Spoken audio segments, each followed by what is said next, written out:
Hi, I'm Amber. Hi, I'm AJ, and welcome to Mountain Traditions Homestead.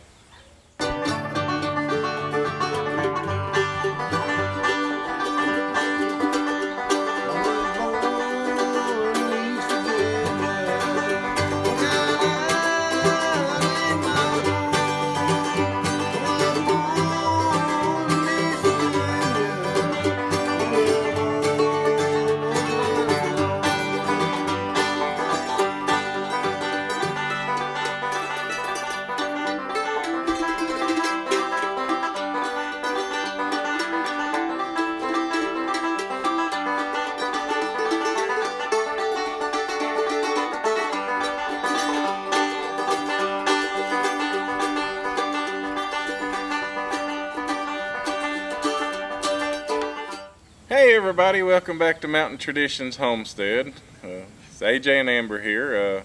We're going to do another top 5 video today. Today's top 5 is top 5 tips for beginning homesteaders. Number 1, we would say to start out small and easy. We are really bad for getting 5 and 6 projects going at one time and none of them being finished. And that's not really a good thing. Learn from our mistakes. But something easy that you can start out with is chickens. That's one of my most favorite things, and you can probably hear them in the background right now. But that's one of my very favorite things, and they are super easy. The main thing for chickens is just to make sure that you have a good, safe space for them. You want your chicken coop to be Fort Knox so nothing can get in there to them, because they're very susceptible to predators. If you've got them in a coop in a run especially where they can't roost up high in a tree out of the way or whatever, they're very susceptible to predators. So that, I would say, would be the hardest thing about it. Other than that, they're super easy to care for.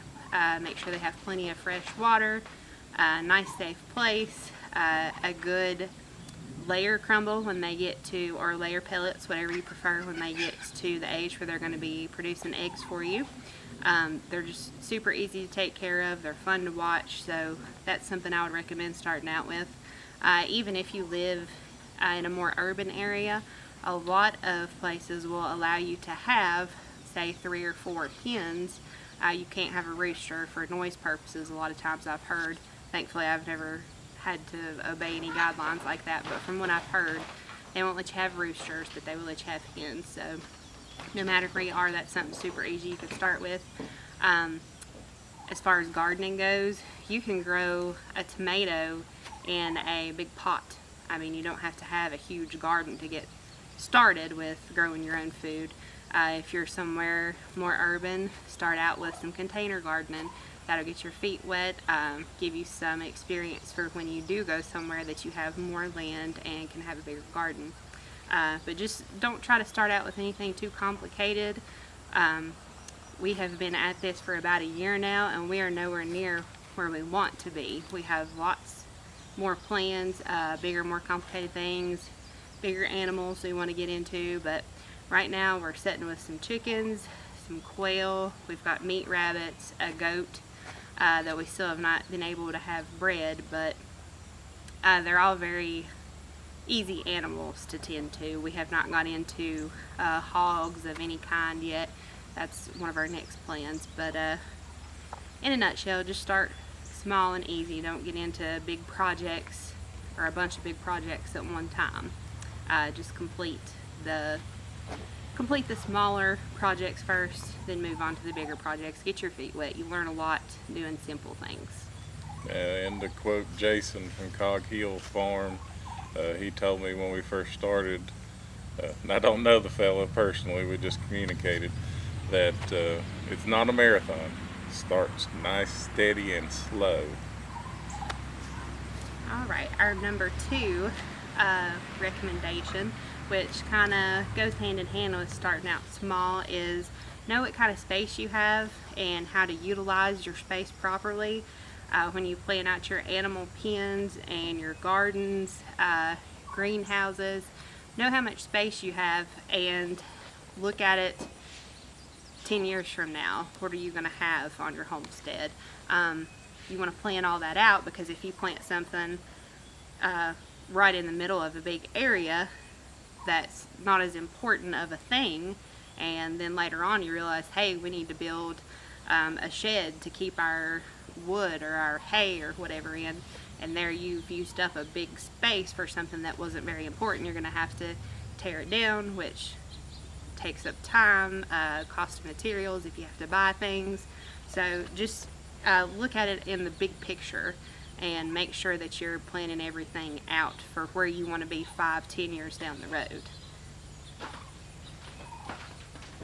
And like she said, if you have to draw yourself a map, just make sure you utilize all the space you can without overdoing it. You know, this year our garden's reasonably small.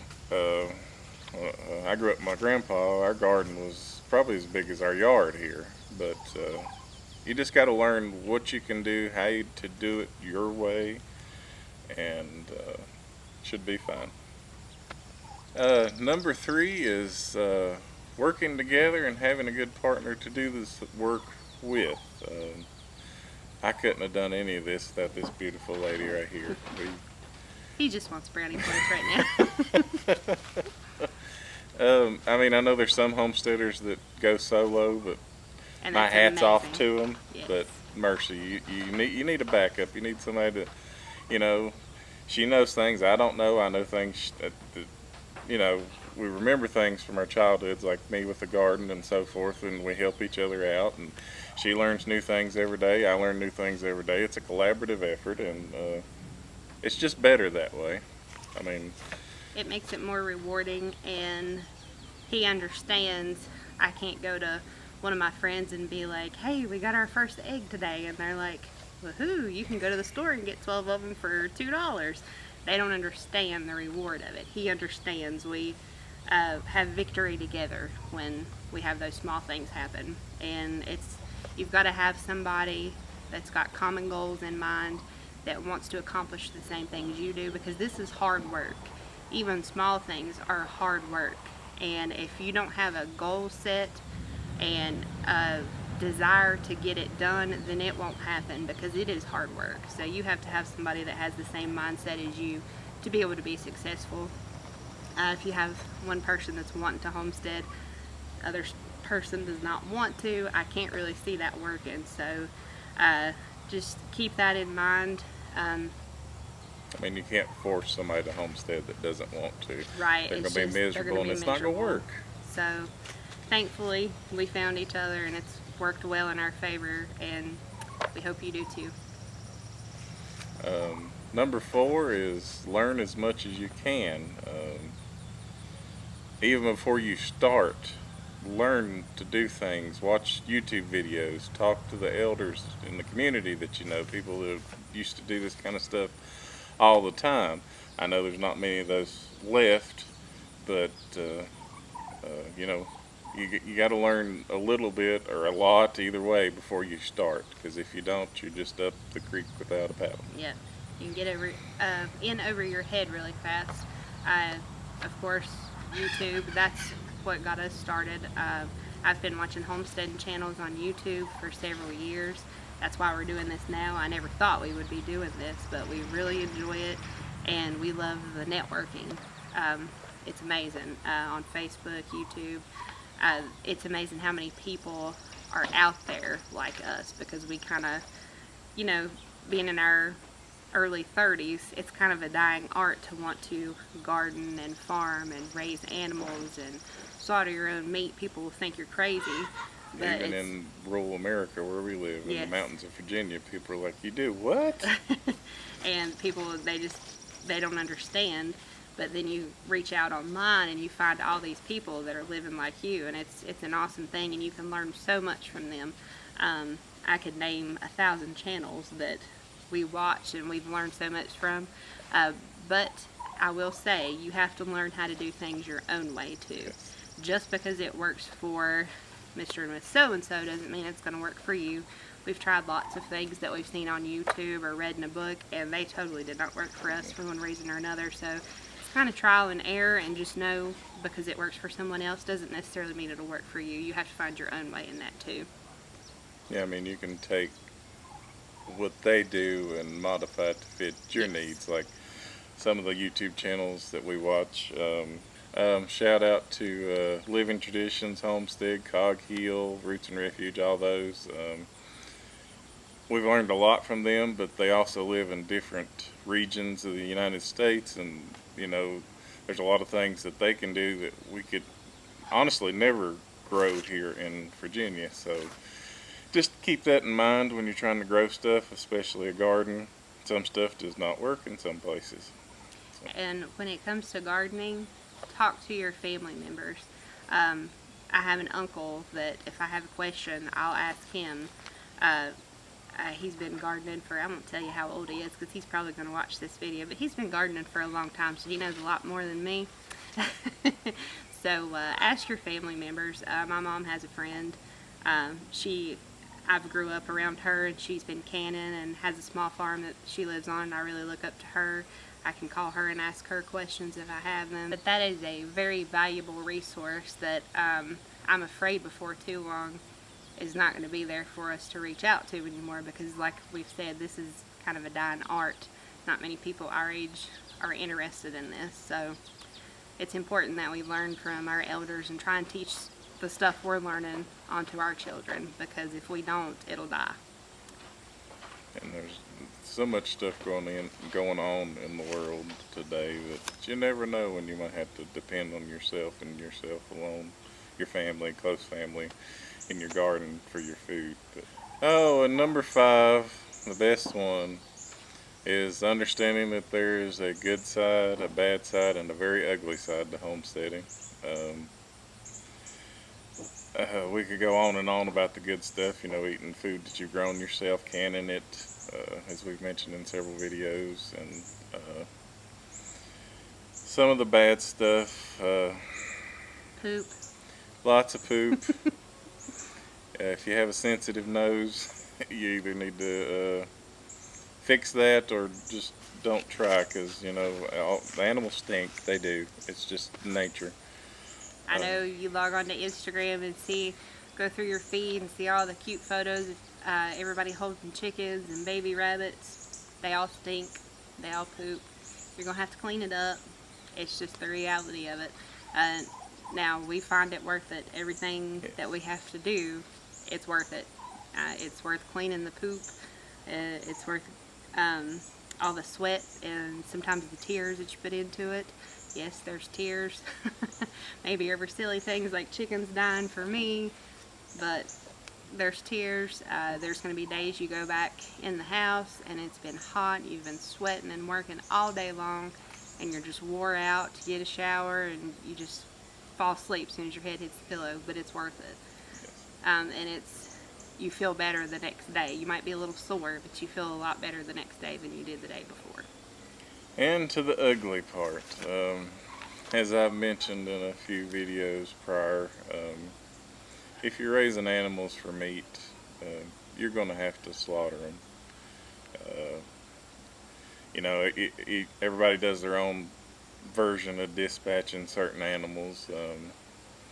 We try our best to do the most humane way possible, not to scare the animal, because nothing deserves to die scared.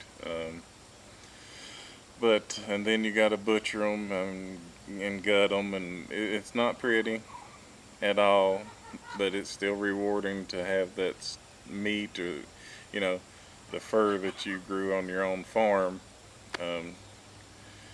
And a couple when weeks. When he says fur, just to clarify, we don't raise animals for fur. No. We try to use as much of it as possible, as much of the animal as possible. Yes. Well, like she said, if, you know, we slaughter a rabbit, it's not for the hide, it's for the meat. Right. But we save the hide and we prepare it and tan it, and usually with the fur on, we're not big on making a leather yet, but we might try that eventually if we have other animals like pigs or something. But like she said, we don't raise animals for fur. Don't want y'all to think that. I don't believe in that kind of stuff. I believe in raising animals to eat or to produce stuff that you can eat. But to the bad, worse, ugly part, besides having to slaughter your animals, is sometimes you have to protect your animals and your garden from pests. And when I say pests, I'm not talking about aphids or squash bugs. I'm talking about, well, a couple of weeks ago we had a family of raccoons, move in somewhere in the backyard in the field way back there behind the house somewhere, and they killed probably, what, 20 of our chickens? Yeah, well over half of our chickens. We've got 6 left right now. So they even got our big rooster. We had a Turkin rooster, big, pretty. He was huge. He was gentle. He was pretty much the perfect rooster, and they even got him. So. And I'm not telling you to do this because in Virginia it is legal to protect your livestock by dispatching something that's trying to kill them. It may not be in other states.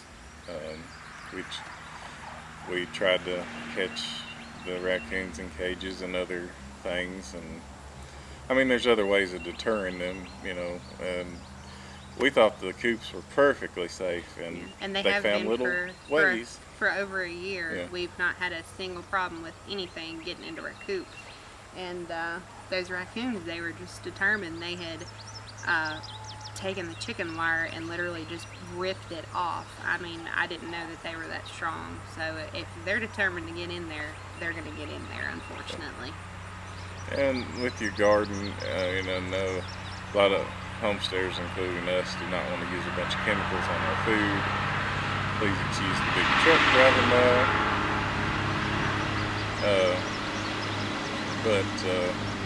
Like my dad told us, you can mix 5.5 ounces of Cayenne Pepper, just the powder, per gallon of water, and spray it on your plants. It actually gets rid of most of the bugs, and it deters deers and rabbits as well.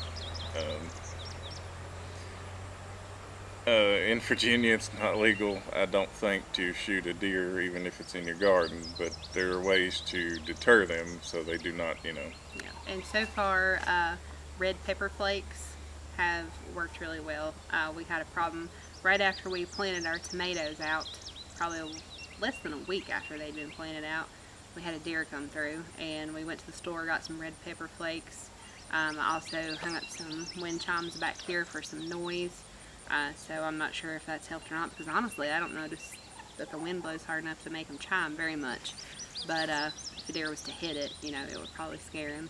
But the red pepper flakes have really worked. So, but getting back on topic, we're getting off on tips, which are good. They're good things to try, but just know that it's not all pretty Instagrammable moments. You're gonna have poop, you're gonna have sweat, you're gonna have hard times, you're gonna have plants not make it, you're gonna have stuff eat your fruit that you've worked for months to grow it from seed, transplant it out, and baby it. You're gonna have something come along and eat it.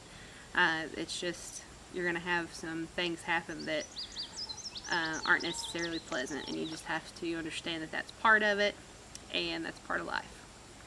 Yeah, so long story short there, if you're the kind of person that doesn't know how to step away from the fan when you know what hits it, you might want to learn to do that, because homesteading, like she said, stuff's going to happen constantly. And usually when it rains, it pours. Yeah. It's not just something bad happens here and there. If something bad happens, you're thinking, okay, what else is going to happen this week? Because it seems to hit all at the same time. But overall, we enjoy it. It's rewarding. It's worth the good, the bad, and the ugly. Yes. And another thing I will say about the good, the bad, and the ugly is if you have kids, that's going to teach them a whole lot. Our son has never really been around farming very much. So far, he's 11, and I think he is starting to understand things a little bit more about where his food comes from and that kind of thing. It helps them get a grasp on things, and he comes out and helps us take care of the animals, and he's an animal lover. But I think he's starting to understand a little bit more about food. At first he was like, oh, every animal that we have to at least keep one as a pet. And we're like, no, son, we can't keep a 300-pound hog as a pet. That just, it doesn't work. But I think he's getting a grasp on things a little bit more, and I think that's really good for your kids to understand from a young age. I think it makes them appreciate things more and get a better understanding of life in general, all the way from birth to death, unfortunately, but it helps them understand, I feel. Well, that's this week's top 5 video. Hope you liked it. Please watch, subscribe, and share as much as you can, please. We try to share other YouTube pages, especially homestead pages, with others, so they can get some more subscribers and stuff. Well, that's it for this week, or this video rather. We'll see you next time. God bless. Bye.